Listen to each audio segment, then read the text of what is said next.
Ustoz şurada bir yine bir savol beraman. Bizden yine yaş farzandlarımıza savol beramiz. Gelecekte kim bolasa, ne olsa kızıkasan da.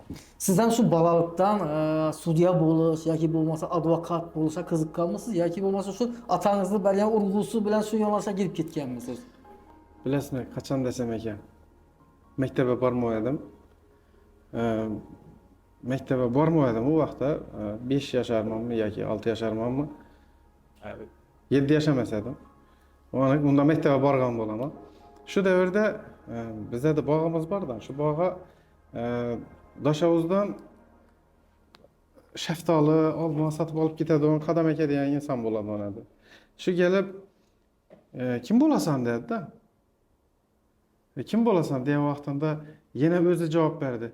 Xudo xolasa safxozda direktor bo'lasan dedi-da. Men akamdan dadamdan so'radim, aka, direktor bo'lish uchun nima etish kerak?